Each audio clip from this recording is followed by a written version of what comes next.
Hi hello नमस्कार, कैसे हैं आप सब। आशा करता हूँ बहुत अच्छे होंगे। दोस्तों आज की वीडियो में हम लोग डिस्कस करने जा रहे हैं मॉडल प्रैक्टिस सेट नंबर 1, जो कि परीक्षा के दृष्टिकोण से बहुत ही इम्पोर्टेंट है। और तो बने रहिएगा वीडियो का लास्ट तक, ताकि आप परीक्षा में बेहतर से बेहतर स्कोर कर सके। चलिए दोस्तों शुरू करते हैं आज का वीडियो। और आज का हमारा पहला क्वेश्चन है, प्राचीन का विपरीतार्थक शब्द है। तो प्राचीन का विपरीतार्थक जो हो जाएगा वह अप्राचीन। क्या अप्राचीन? हमारा ऑप्शन नंबर ए सही हो जाएगा। अगला है, जिस सर्वनाम शब्द में किसी निश्चित वस्तु या व्यक्ति का बोध ना हो उसे क्या कहते हैं? तो उसे अनिश्चित वाचक सर्वनाम कहते हैं।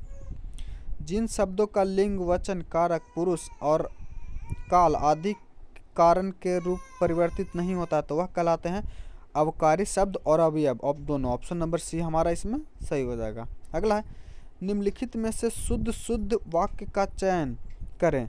शुद्ध वाक्य का चयन करें, तो इसमें अप्राचीन जो है, अवराचीन जो है यह शुद्ध हो जाएगा। अगला है, अनाज के नाम पुल्लिंग होते हैं, इनका अपवाद। तो ज्वार, मक्का एवं सरसों ये तीनों के तीनों जो हैं वह अपवाद है। बाकी सारे जो अनाज होते हैं वो पुल्लिंग होते हैं। निम्नलिखित में से पुल्लिंग शब्द का चयन करें। तो इसमें देखिए दोस्तों, उड़ान, कल्पना, घटना, आविष्कार। तो उड़ान की जा रही है, घटना हो गई, कल्पना भी की जा रही है, तो आविष्कार हो गया। तो ऑप्शन नंबर डी हमारा आविष्कार जो है ये पुल्लिंग हो, ये सही हो जाएगा। अगला है, ऊपर अव्यय का विशेषण क्या होगा? तो ऊपर से जो है उपर्युक्त, ऊपरी, उपर्युक्त ये तीनों के तीनों जो है उसमें ऊपर अव्यय लगा हुआ है। तो ऑप्शन नंबर डी हमारा सही हो जाएगा। व्यर्थ में इन किन वर्णों की संधि हुई है? तो ई प्लस अ की संधि हुई है।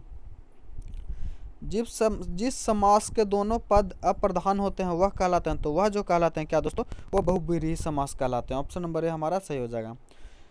सूर्योदय से पूर्व का समय क्या कहलाता है? तो यह जो कहलाता है उषा काल कहलाता है। क्या? उषा काल। ऑप्शन नंबर ए हमारा सही हो जाएगा। अगला क्वेश्चन है, पावक का पर्यायवाची क्या होगा? तो पावक का पर्यायवाची जो हो जाएगा हुतासन हो जाएगा। क्या? हुतासन। ऑप्शन नंबर डी हमारा सही हो जाएगा। अगला, the soldier rebelled the government. तो इसका जो हो जाएगा दोस्तों, the soldier rebel the government. तो इसका हो जाएगा द ऑन। क्या? तो इसका जो सही आंसर हो जाएगा वो हो जाएगा अगेंस्ट। क्या? अगेंस्ट। ऑप्शन नंबर डी सही हो जाएगा। अगला है, choose the correct antonym of the soft. तो सॉफ्ट का एंटोनेम जो हो जाएगा दोस्तों वो क्या हो जाएगा? हार्ड। अगला, pick out the right correct word. तो राइट करेक्ट वर्ड इसमें जो हो जाएगा फेयरवेल, ये इसका स्पेलिंग सही है। अगला हमारा, चूज द करेक्ट सेंटेंस।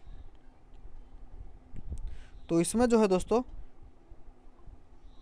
यही आज की डिसीजन, ये ऑप्शन नंबर डी सही हो जाएगा। अगला है, नमक कानून तोड़ने के बाद कौन सा आंदोलन चलाया गया? तो नमक कानून तोड़ने के बाद जो है दोस्तों वह सविनय अवज्ञा आंदोलन चलाया गया। सविनय अवज्ञा आंदोलन चलाएगा।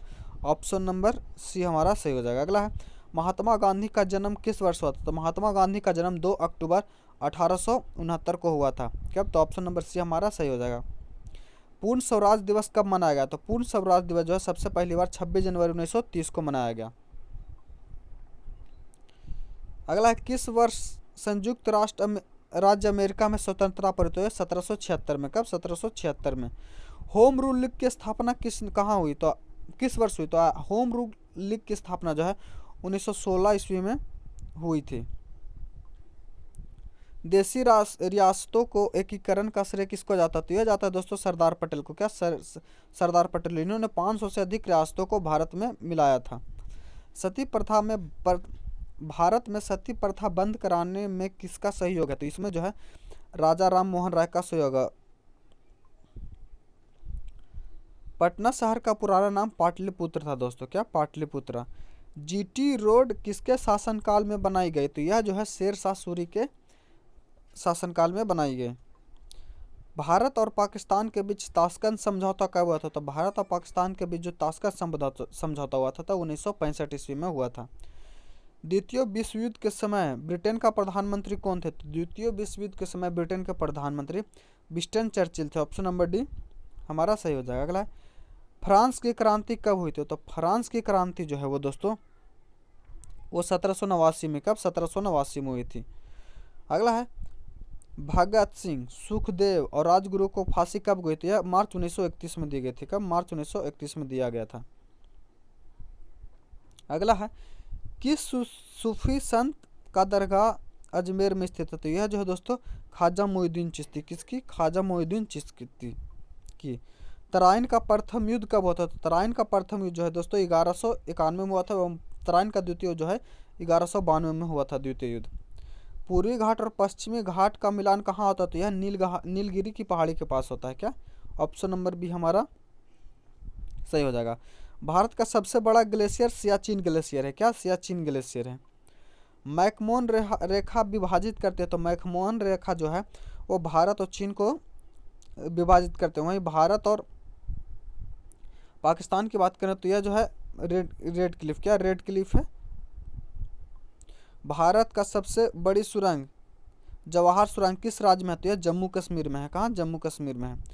IST है दोस्तों। तो IST जो है भारत में पूर्व स्थानों पर अपनाया गया एक समान समय। ऑप्शन नंबर 1 हो जाएगा।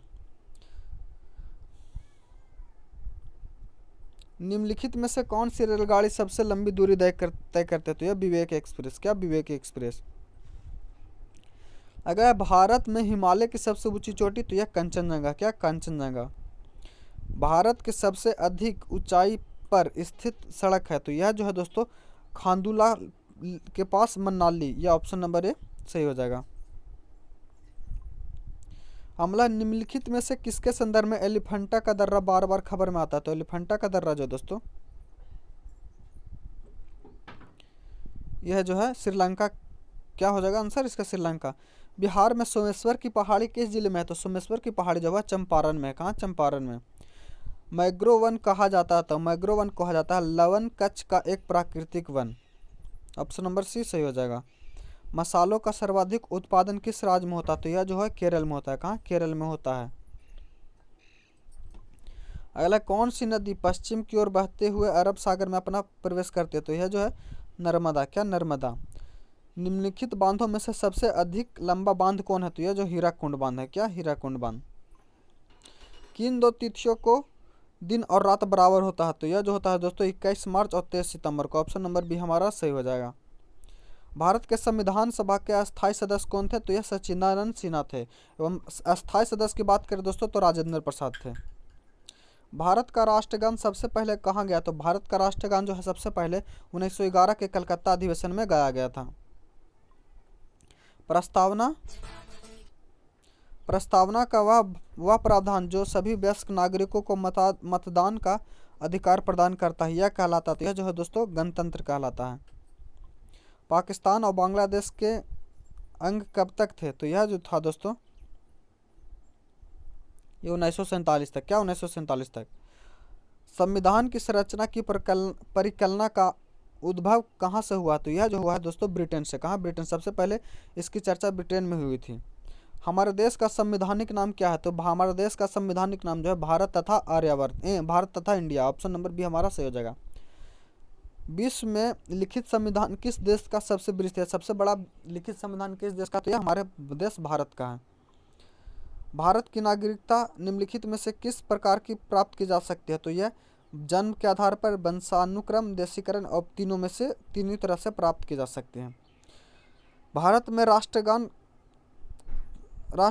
कितने समय तक गाया जाता है? 52 सेकंड। ऑप्शन नंबर बी सही हो जाएगा। भारत में कोई विदेशी कितने वर्ष में रहने के बाद भी यहाँ की नागरिकता के लिए आवेदन कर सकता है? तो यह 10 वर्ष तक। निम्नलिखित में से कौन सा मौलिक अधिकार नहीं है? तो धार्मिक स्वतंत्रता का अधिकार यह मौलिक अधिकार है। समानता का अधिकार भी मौलिक अधिकार है। विचार और अभिव्यक्ति का अधिकार भी मौलिक अधिकार है। लेकिन सभी पुरुषों और महिलाओं के लिए समान काम के लिए समान वेतन ये मौलिक अधिकार नहीं। ये जो है दोस्तों राज्य का नीति निर्देशक तत्व है। अगला है, मौलिक अधिकार को संरक्षण के रूप में कार्य करता है। तो सर्वोच्च न्यायालय एवं उच्च न्यायालय दोनों। वे कौन से राष्ट्रपति है जो 2 बार लगातार राष्ट्रपति पद पर बने रहते? वो हमारे पहले डॉक्टर राजेंद्र प्रसाद, भारत के प्रथम राष्ट्रपति। युद्ध की घोषणा एवं शांति का फैसला करने का कानूनी रूप से सक्षम कौन है? तो यह राष्ट्रपति। कौन है? राष्ट्रपति। अगला है, राष्ट्रपति को पद की शपथ कौन दिलाता? तो यह जो भारत के मुख्य न्यायाधीश। अगला हमारा, 1 ग्राम वाले पदार्थ का तापमान 1 डिग्री सेंटीग्रेड बदलने के लिए आवश्यक ऊष्मा होती है, तो इसमें क्या कहते हैं? तो इसे विशिष्ट ऊष्मा कहते हैं।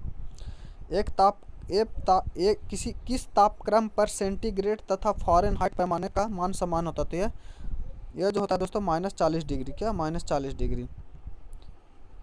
हम लोग सूर्य को वास्तविक सूर्योदय से पहले एवं सूर्यास्त के बाद देख सकते हैं। इसके कारण है, तो इसका कारण है अपवर्तन। क्या? अपवर्तन। डॉपलर प्रभाव संबंधित है, तो यह ध्वनि से संबंधित है दोस्तों। इंद्रधनुष कैसे बनता है? तो प्रकाश का आंतरिक एवं पूर्व अपवर्तन एवं पूर्व आंतरिक परिवर्तन। ऑप्शन नंबर सी हमारा सही हो जाएगा। श्रव्य परिसर में ध्वनि की आवृत्ति होती है, तो यह जो ध्वनि की आवृत्ति होती है 20 हर्ट्ज से 20,000 हर्ट्ज तक। बल्ब फूटने पर तेज आवाज़ होती है क्योंकि इसके अंदर जो है शून्य होता है। पराश्रव्य ध्वनि सुनी जा सकती है, तो यह कुत्तों के द्वारा। किसके द्वारा? कुत्तों के द्वारा।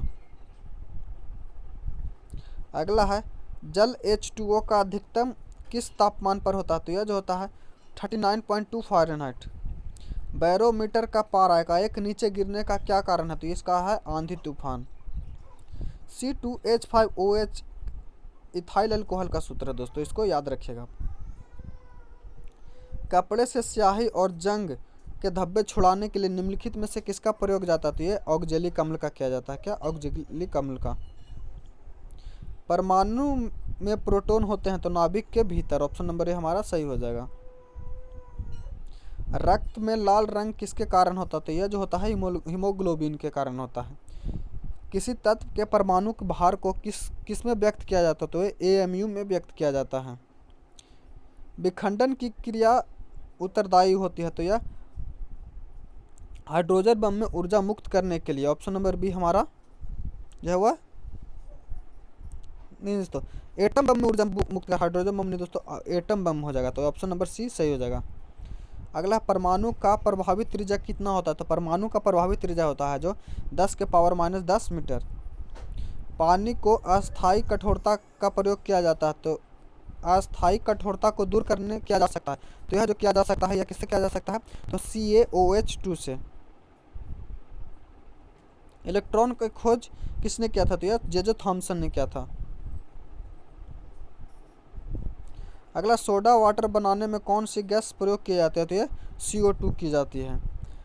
सर्वप्रथम जीवाणु का पता किसने लगाया था? तो ये लीवेनहॉक ने लगाया था। किसने? लीवेनहॉक ने। नदियाँ, तालाब आदि में पाए जाने वाले जलीय पौधे हरे को क्या कहते हैं? तो उसे शैवाल कहते हैं। निम्नलिखित में से कौन सा विषाणु के द्वारा होने वाला बीमारी है? तो यह दोस्तों क्या? पोलियो। शरीर में थर्मोस्टेट का काम करने के लिए कौन सी ग्रंथि? तो यह हाइपोथैलेमस। क्या? हाइपोथैलेमस। अगला है, इंसुलिन स्रावित होता है, तो यह जो है अग्नाशय में स्रावित होता है। कहाँ? अग्नाशय में। इन सभी में सबसे अधिक मात्रा में कैरोटीन पाया जाता है, तो यह जो है गाजर में पाया जाता है। पाचन के रसों के निम्नलिखित में से कौन सा अम्ल पाया जाता है? तो हाइड्रोक्लोरिक अम्ल पाया जाता है, HCl।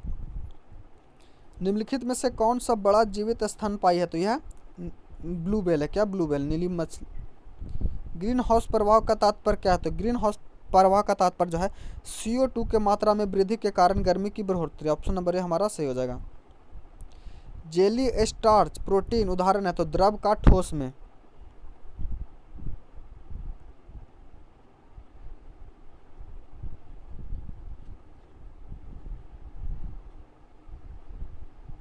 अगला हमारा क्वेश्चन मैथ है दोस्तों, इसका जो है आप सॉल्व कर लीजिएगा क्योंकि वीडियो बहुत लंबा हो जाएगा, जिस वजह से मैथ का सोल्यूशन नहीं दे पा रहा। अगर आप लोग को मैथ का भी सोल्यूशन चाहिए तो कमेंट करके हमको बताइएगा, हम इसका अलग से वीडियो बना देंगे। तो चलिए दोस्तों शुरू करते हैं मैथ में क्योर। तो इसका जो आंसर हो जाएगा दोस्तों, यह 3:4:2।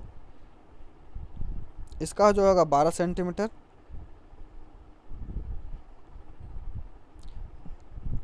इसका जो हो जाएगा दोस्तों 45 डिग्री।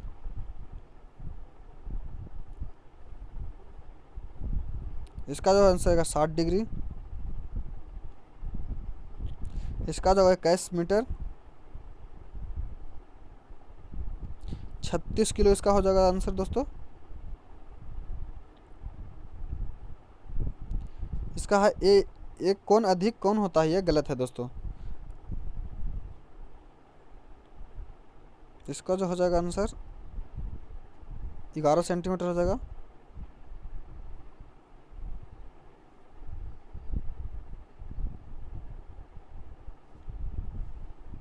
इसका जो x+1, इसका हो जाएगा 4 सेंटीमीटर। आशा करता हूँ वीडियो आपको बहुत अच्छा लगा होगा। अगर आप हमारे चैनल पर नए हो और इसी तरह का डेली सेट डिस्कशन चाहते हैं तो हमारे चैनल को सब्सक्राइब कर लीजिएगा। मिलते हैं अगले वीडियो में, तब तक के लिए धन्यवाद। जय हिंद।